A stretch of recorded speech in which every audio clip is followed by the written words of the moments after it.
What's going on, everybody? My name is Brett Maurer, and welcome back to We the People podcast. So, today I wanted to talk about, once again, some little known figures from history. And the gentleman we're talking about today is rather well known in the sports community, but still, many people don't know much about him. And I figured with it being Black History Month that it would be a good time to recognize this figure. So today we're going to be talking about Jesse Owens. And some of you may not know who Jesse Owens is, and some of you may know him as the Olympic athlete who competed in the 1936 Olympics. But I thought it was important to recognize some of the little known Black history figures. And Jesse Owens has always been kind of one of my favorite people to talk about just because of what he did. So just to give a little bit of a background, Jesse Owens was born in Oakville, Alabama, September of 1913, and he was the youngest of 10 children in his family. He was actually the grandson of a slave.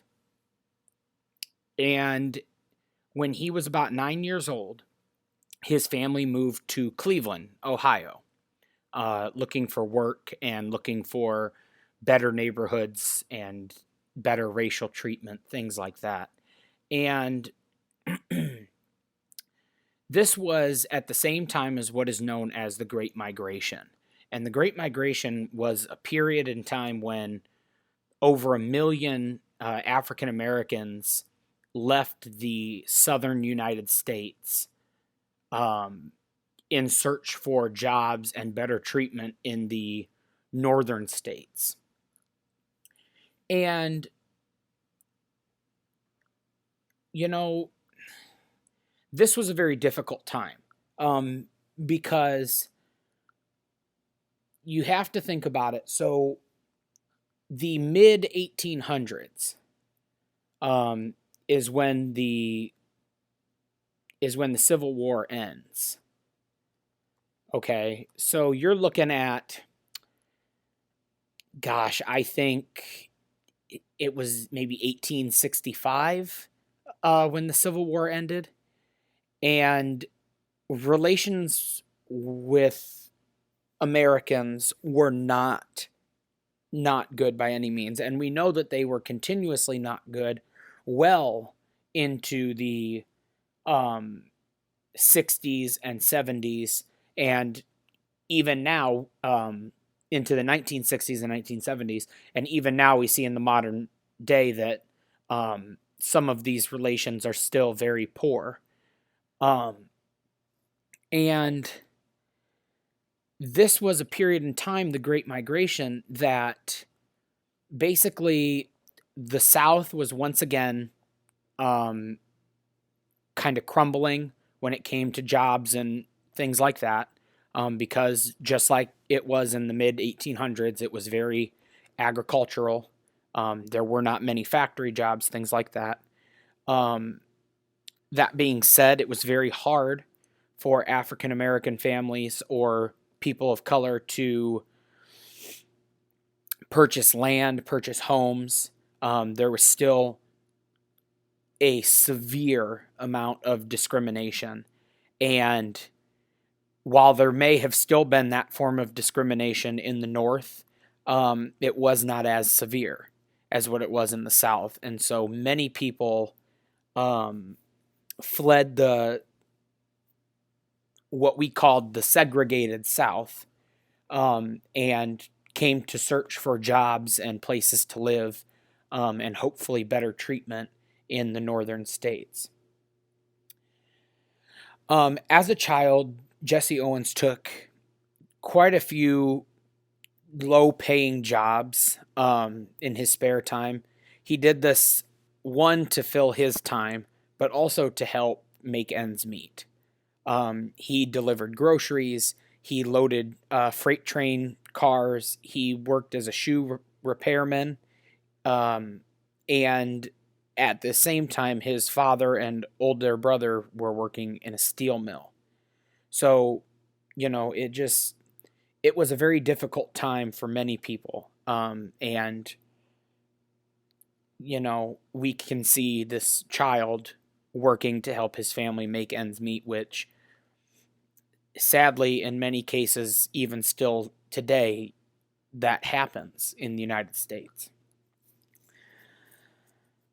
And throughout his life, he discovered he had a passion for running. And he attributed all of his success in life to basically his athletic career and the skills and mental fortitude and things that athletics, as well as his school coaches, taught him. And it actually worked out well for him because Jesse Owens, like I said, worked in a shoe repair shop. So when it came to be that he needed to repair his running shoes, he actually knew how to do that properly so that they would not continue to fall apart so frequently. And this also gave him a little bit different schedule from most kids. He would work in the school repair shop after school, so he would come and practice before school instead of after school when the teams typically would practice. And so rather than relying on the team to push him through and things like this, he had to develop his own mental fortitude and mental encouragement to really achieve the success he desired in the sport. And while he was in school is when he met the woman who he would eventually marry. While they were in junior high school, Jesse Owens met Minnie Solomon, and they continued to date for a while after they met each other. After they got together, they dated all throughout high school, and then eventually they had their first daughter. And after they had their first daughter, they were married a few years later, and then they had 2 more daughters. And they remained married until he passed away. Jesse Owens died in 1980, and his wife, Minnie Solomon, or Minnie Owens, that is, passed away in 2001.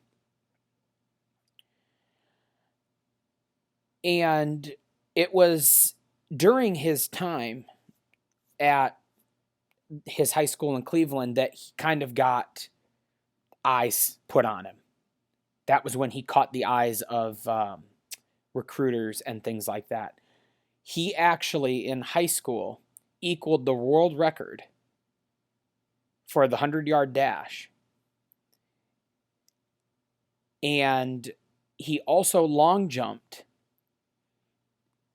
almost 25 feet at the 1933 National High School Championship in Chicago. And this got him a lot of recruiter attention. Jesse Owens eventually attended Ohio State University. Eventually, his father found employment, and this helped to ensure that the family could be supported and that Jesse would not have to contribute as frequently to keeping the family afloat. And this allowed him the ability he needed to go to school. He became known as the Buckeye Bullet because he was so quick. And eventually, after coaching, he would go on to win 8 individual NCAA championships, which was a record at the time. And he won 4 of them in 1935 and 4 of them in 1936.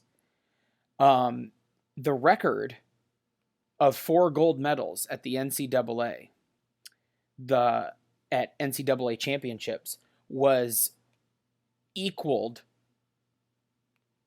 after Jesse Owens, not until 2006. Xavier Carter, who was a student at Louisiana State University in 2006, did the exact same thing. He got 4 gold medals at the NCAA championships, and that was in 2006. And although Jesse Owens did have athletic success and he,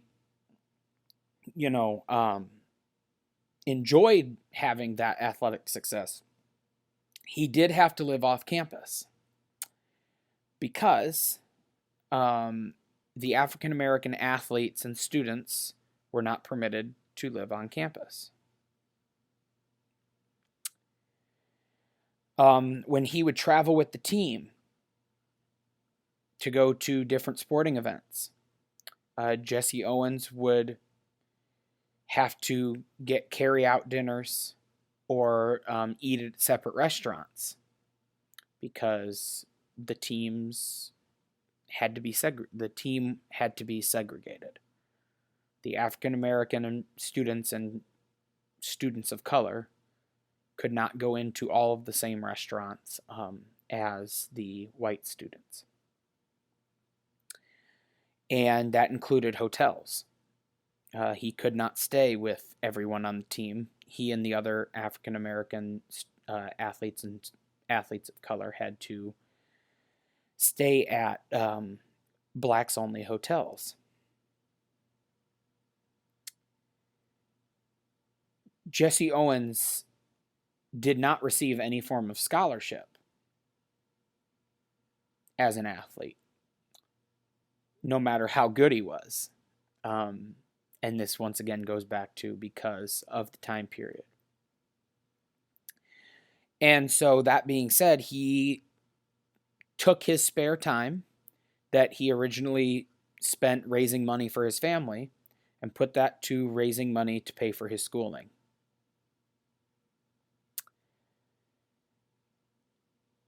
Eventually, the ball kind of dropped for Jesse Owens. He achieved what we call this, or not what we call, but rather what we consider to be this pedestal of immortal recognition. He became a track and field legend in a span of about 45 minutes. The story I read said that in May of 1935, at a Big Ten meet in Ann Arbor, Michigan, he set 3 world records and tied a 4th record. He equaled the world record for the 100-yard dash, which was 9.4 seconds. And he set the world record in the long jump, jumping at 26 feet 9 inches. And that world record lasted for 25 years. His long jump record lasted for 25 years.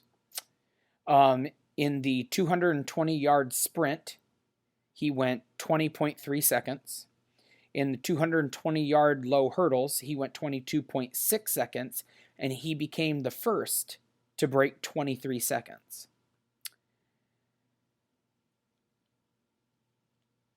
Now, this has kind of become a, what's the word I'm looking for? It's become legend, this was a legendary moment. And I don't think that there are many college track and field coaches that, couldn't tell you,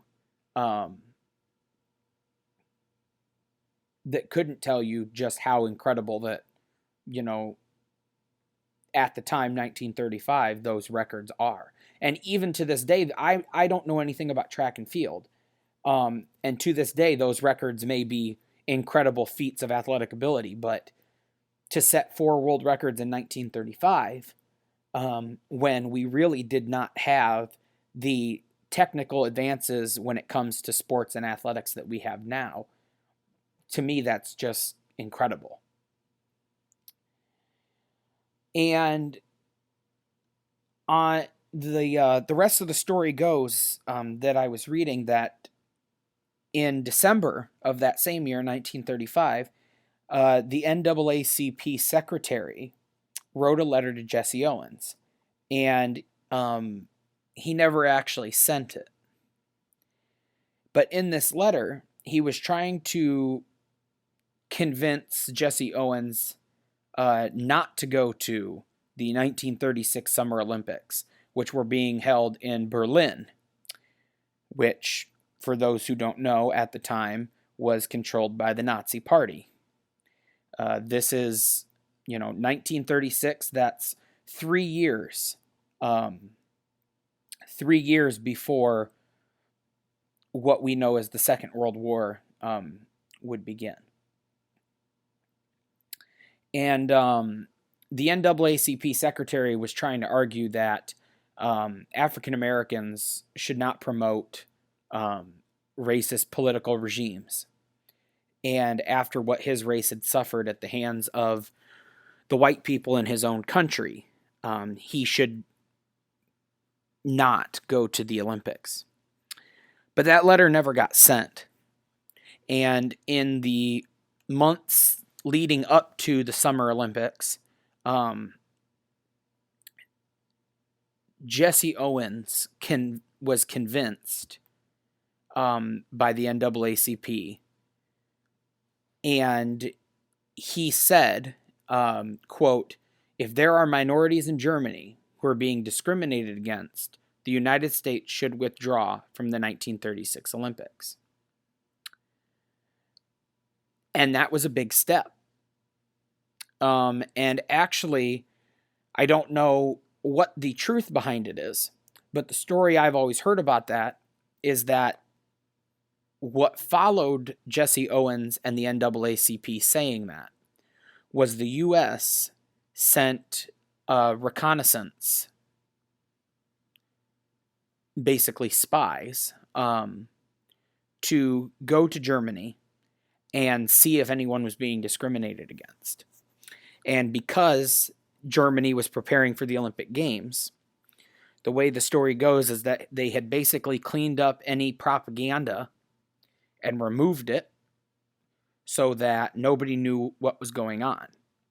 But when these American reconnaissance stayed after the Olympics were over, that was when they saw the anti-Jewish propaganda that the German government was running. And it is said that that was when America first understood what Germany was doing. And so it's once again kind of a moment. Again, I don't know what the validity of that is. But if that is the case and that story rings true, basically we can credit Jesse Owens and the NAACP for uncovering what we know today as one of the worst genocides to ever occur in world history. One of them.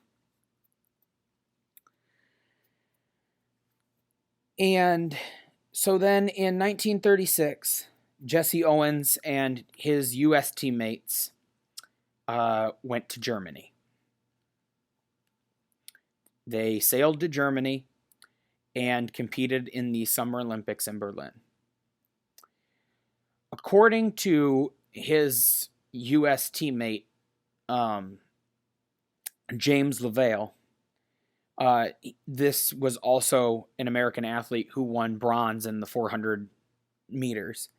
According to him, Jesse Owens arrived at the newly built Olympic Stadium, and when he walked in, the girls started calling, "Where is Jesse? Where is Jesse?" And that was a moment, because you have to think about it. You are an African American athlete going into Nazi Germany to compete in the Olympics. And Nazi Germany has this belief that they are the superior race. And we've all heard, the story about the Nazis trying to breed the superior race, and the, blonde hair, blue eyes. We all know that story. And we all know that Hitler thought that German citizens who weren't, handicapped, Jewish, LGBT, and so many other groups that were discriminated against, were the superior race, and nobody could defeat them.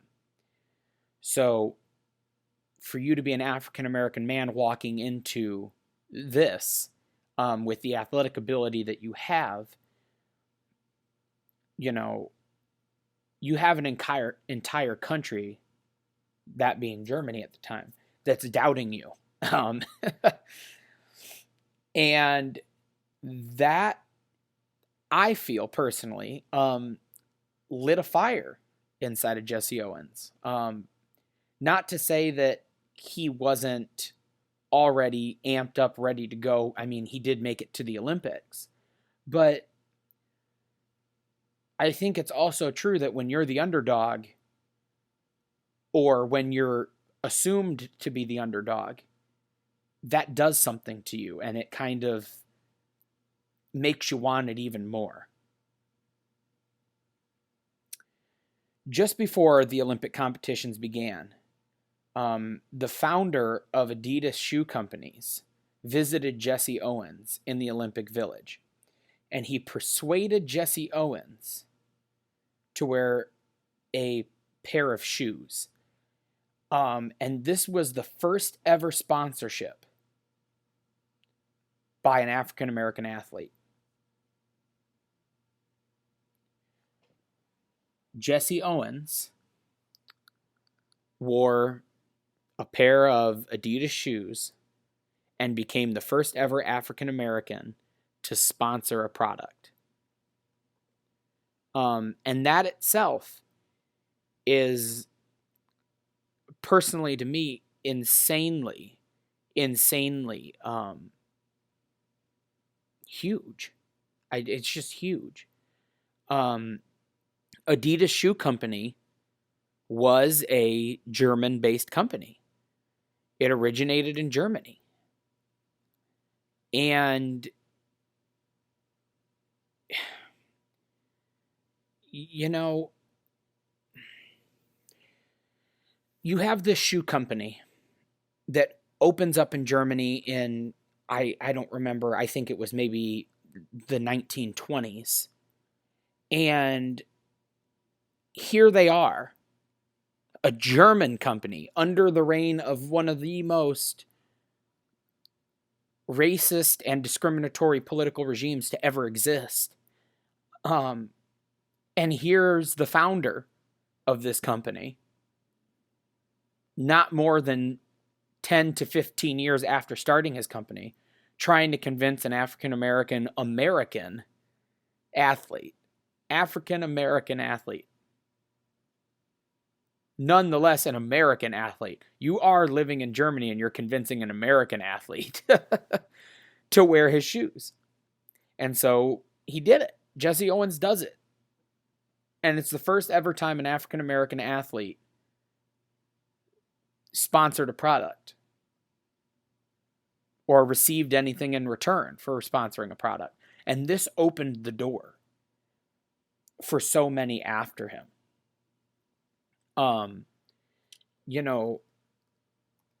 It was once again a period that you had so many more prejudices than you have now. And that's not to say we don't have prejudices now, because it's undeniable that there are, but it was just such a different time. And it was just rampant. And Jesse Owens broke down so many doors. He broke down so many doors. He set world records.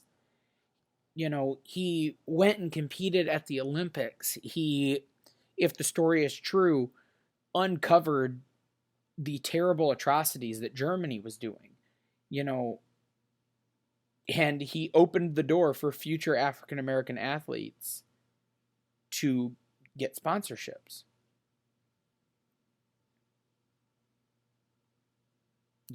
I mean, he's just not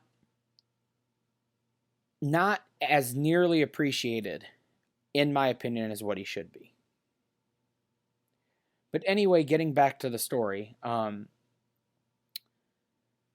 So they're at the Olympics, okay? And now it's time for them to compete. Jesse Owens wins the 100-meter dash. He wins it with a time of 10.3 seconds and defeats his own teammate and college friend by the name of Ralph Metcalfe. He beat him by a tenth of a second. Then he won the long jump by going roughly 26 and a half feet. This was about 3¼ inches short of his own world record that he had set.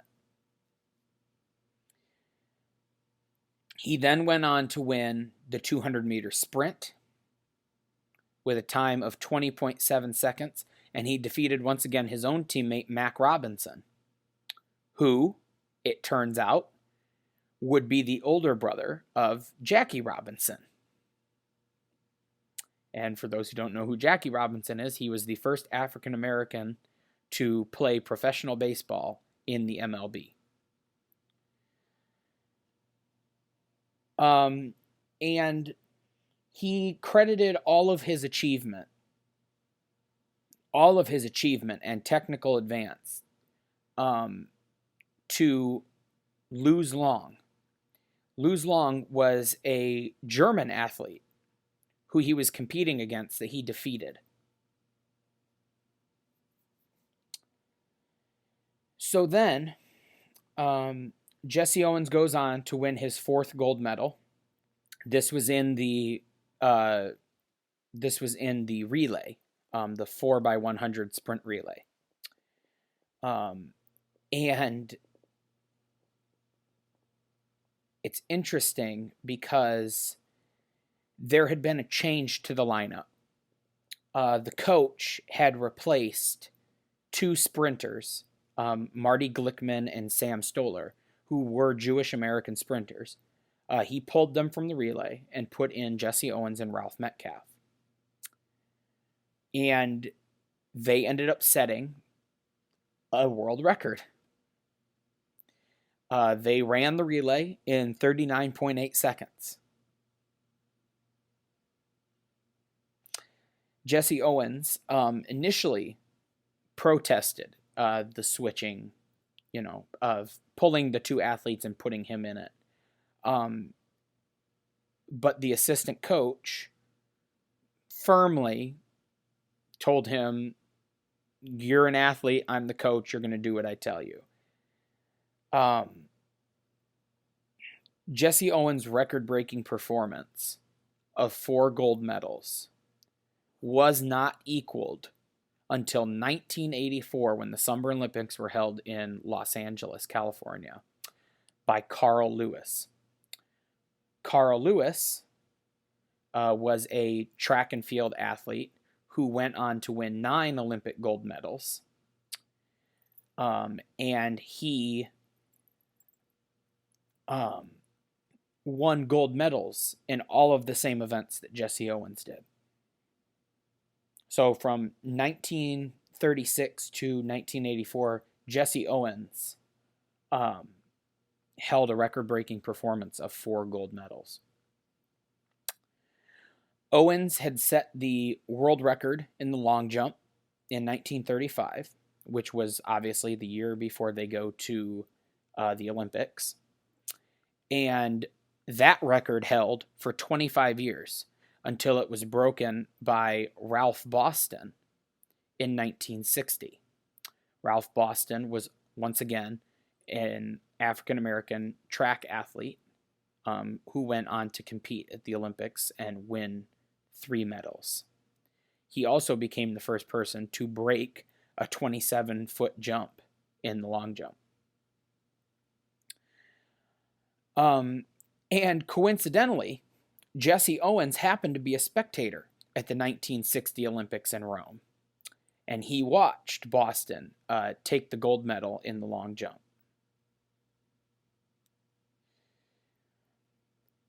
The long jump victory is a documented athletic victory, along with many of the other 1936 Olympic events, because we did have video cameras and things of that nature. And in 1936, the Nazi German leader, Adolf Hitler, shook hands with the German victors only, and then left the stadium. The Olympic Committee president at the time insisted that Hitler either greet all the medalists or none at all.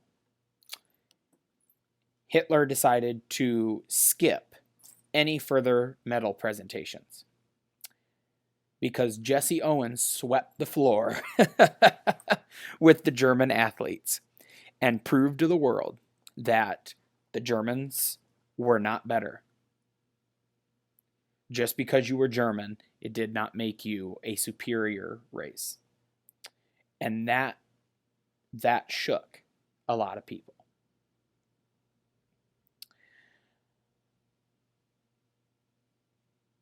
And Jesse Owens really, I mean, I've been taking notes on all of his athletic achievements and things that he's done, and it's really just incredible. You know, it's just such a long list. Jesse Owens competed in the qualifying rounds. He competed in the 100-meter final.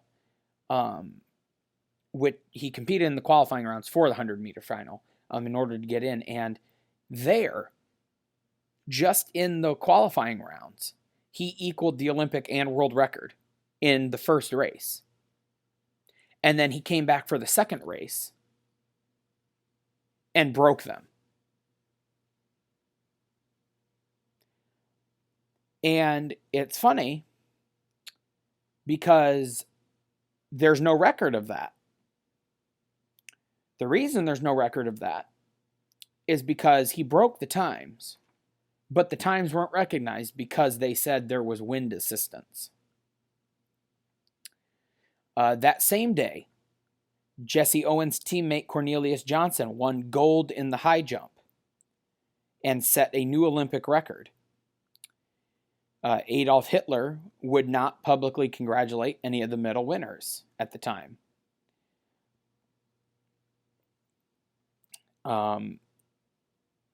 And that was kind of a big thing.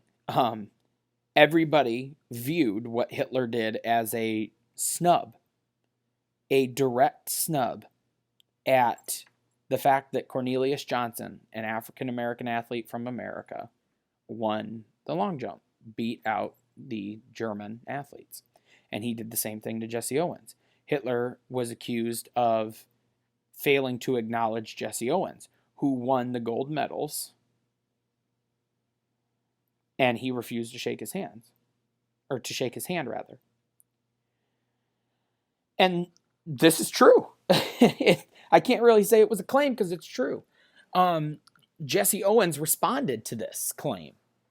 and said that Hitler had a certain time to come to the stadium and a certain time to leave. It happened that he had to leave before the victory ceremony, and that before he left, Jesse Owens was on his way to broadcast and passed near his box. And he said that Hitler waved at him, and he waved back. And he said, quote, "I think it was bad taste to criticize the man of the hour in another country."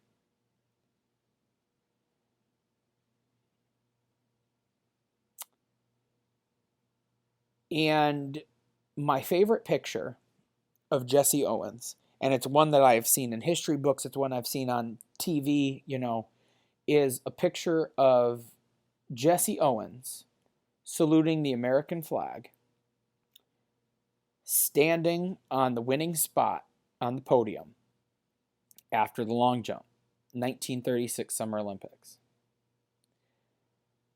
with the Germans who he beat standing on the ground beside him and on the podium beside him, saluting Hitler and the flag of the Nazi Party.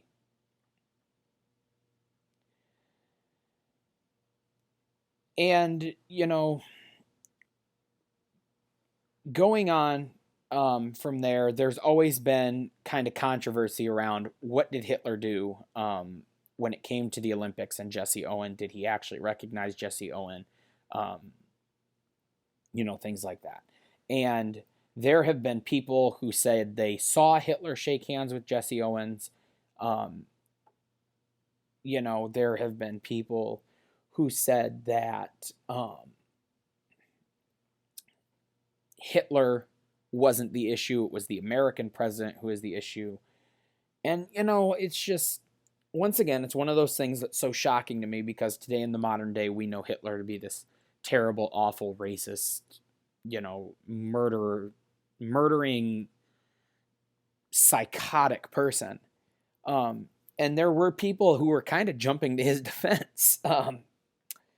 Granted, again, this was before most of America knew what he was doing. But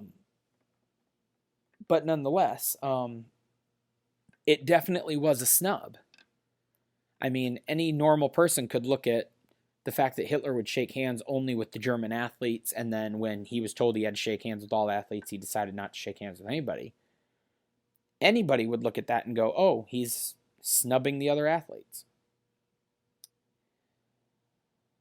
After the Olympics, the entire Olympic team was invited to compete in Sweden. Jesse Owens decided to capitalize on his success and returned to the U.S., and he took up some endorsement offers. The United States athletic officials were furious and decided to withdraw his amateur status because now he was being paid. Because remember, the rule of the Olympics is you have to be a quote-unquote amateur athlete, meaning you can't be paid, you can't have endorsements, things like that. And those rules have changed. Now we see Olympic athletes that are endorsed by Nike and Adidas and Gatorade and I think I remember seeing a Olympic endorsement commercial by Kleenex, by the Kleenex brand tissues, and they still compete. But in 1936, that was a big no-no. And so the Olympic Committee revoked his amateur status and basically ended his career as a track and field runner. Jesse Owens was furious. He said, quote, "If a fellow desires something for himself." Jesse Owens argued that the racial discrimination that he had to face throughout his athletic career, this included not being eligible for scholarships in college when he was competing at a higher caliber than certain white athletes who were receiving scholarships was not wrong, was wrong. And you know, and he argued that with that, with not being eligible for scholarships and needing to find ways to pay for school, he had to give up amateur athletics in pursuit of financial gain. Jesse Owens returned home from the 36 Olympics. He had 4 gold medals, international fame, and still he had trouble finding places to work. Again, he took on low-paying menial jobs, worked at a gas station, he worked as a janitor for playgrounds, and he also would receive money for racing against horses. People would pay cash, and he'd race their horse. Jesse Owens was then prohibited from making any appearances at amateur sporting events in any way that would raise his profile. And after that, basically all of his commercial offers, all of his sponsorships and things disappeared, pretty much disintegrated. In 1937, he briefly toured with a jazz band, but he found it unfulfilling. He made appearances at baseball games. He made appearances at university sporting events. And he tried to make ends meet. Finally, one of his friends, Willis Ward, who was a former competitor from the University of Michigan, brought Jesse Owens to Detroit, Michigan. And in 1942, he went to Detroit, Michigan to work at the Ford Motor Company as an assistant personnel director. He eventually became the director, and he worked in that capacity for 4 years until 1946. Then in 1946, Jesse Owens joined in the formation of the West Coast Negro Baseball League. It was a brand new baseball league for African Americans, and Jesse Owens was the vice president and owner of the Portland, Oregon Rosebuds franchise. He toured with the Rosebuds for some time, and he would entertain the audiences between doubleheader games by competing in races against horses, amateur athletes, people from the crowd. But eventually the WCBA was disbanded. Actually, it disbanded 2 months after it was formed.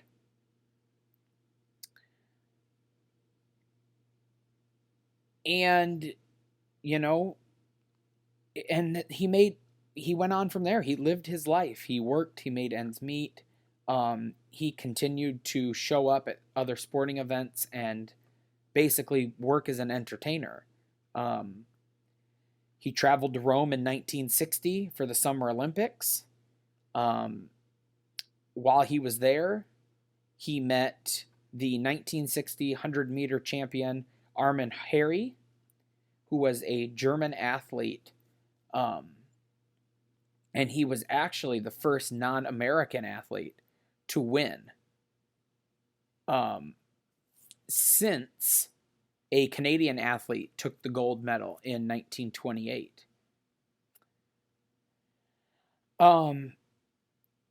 And like I said, Jesse Owens meets him in 1960 at the Olympics. And the German athlete went on to defeat the American athlete, Dave Syme, in a photo finish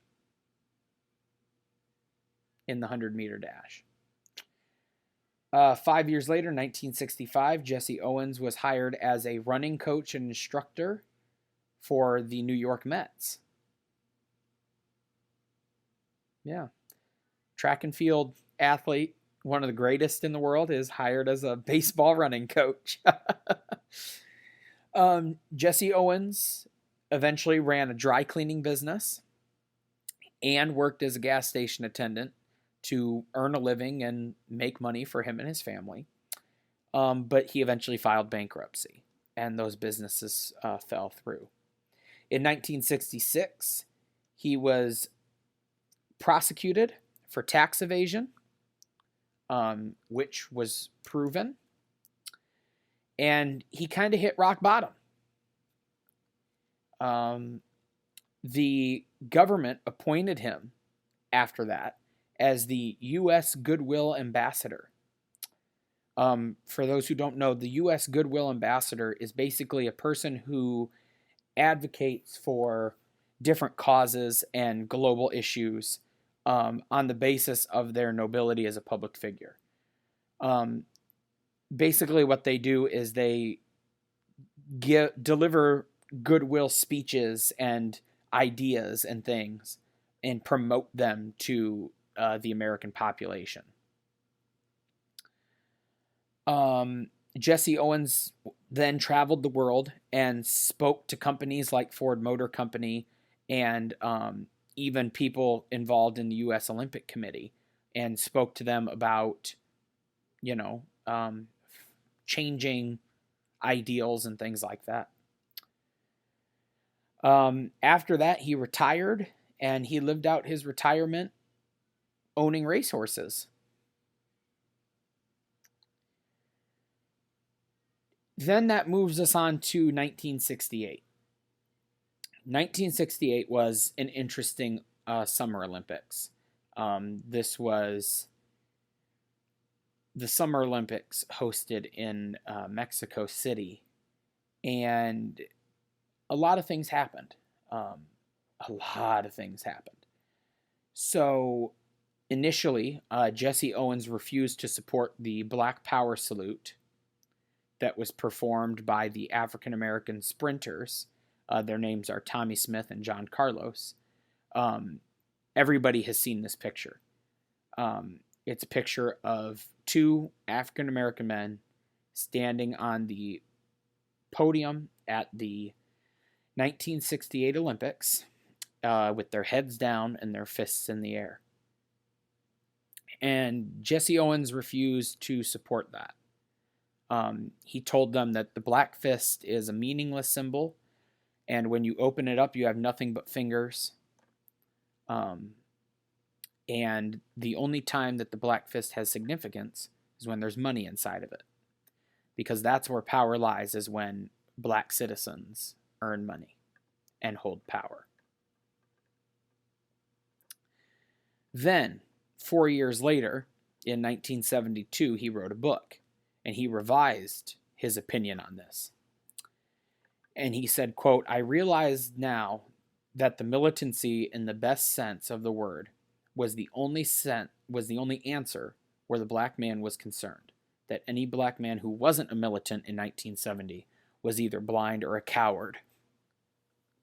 Completely changing his opinions. Jesse Owens then, years later, traveled to the 1972 Summer Olympics. Rather than saying years later, it was the same year that he releases his book.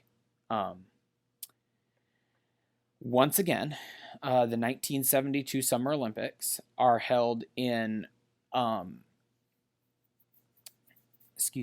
they're held in Germany.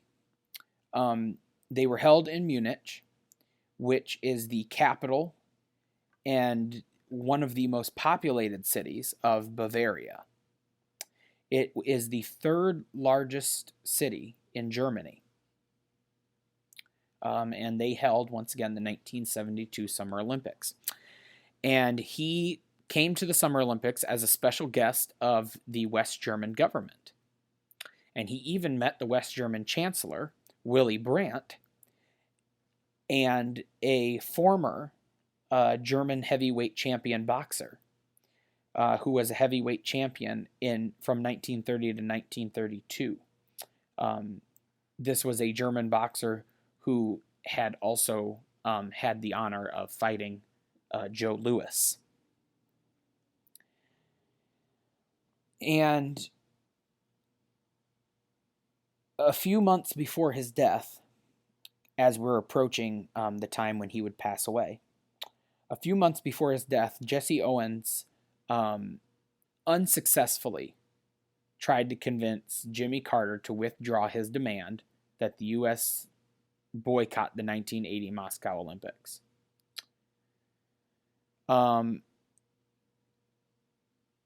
Jimmy Carter, for those who don't know, decided to call on the U.S. Olympic Committee and on the government to boycott the Moscow Olympics in protest of the Soviet invasion of Afghanistan. The Soviet-Afghan War was a 9-year war that the Soviet Union and the Democratic Republic of Afghanistan fought. And Jimmy Carter and the United States were very against this.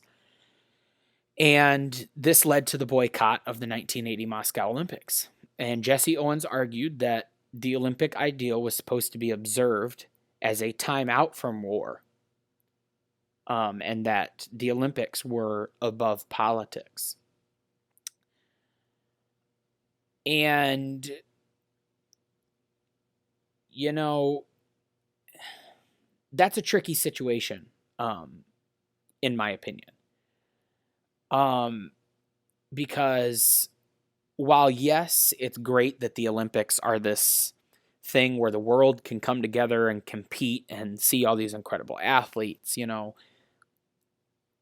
there's also part of it that when it comes down to it, if somebody in the world is committing atrocities or starting wars and things like that,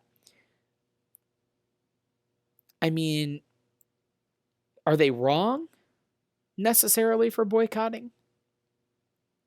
I'm not sure. That's a hard decision for me to try and make. Eventually, Jesse Owens passed away. He was hospitalized in 1979. He was a 1-pack-a-day cigarette smoker for 35 years, and he was hospitalized with an extremely aggressive lung cancer. And this lung cancer at the time was drug resistant. He died of the disease of lung cancer at age 66 in Tucson, Arizona in 1980. And his wife and his children and other family members were at his side when he died. He is buried in Oakwood Cemetery in Chicago, Illinois. And although Jimmy Carter had ignored Jesse Owens' request to call off the Olympic boycott, President Carter did issue a tribute to Jesse Owens after he passed and said, quote, "Perhaps no athlete better symbolized the human struggle against tyranny, poverty, and racial bigotry." And that's the story of Jesse Owens. An incredible athlete who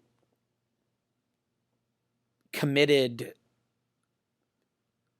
incredible athletic feats, who accomplished incredible athletic feats, rather, and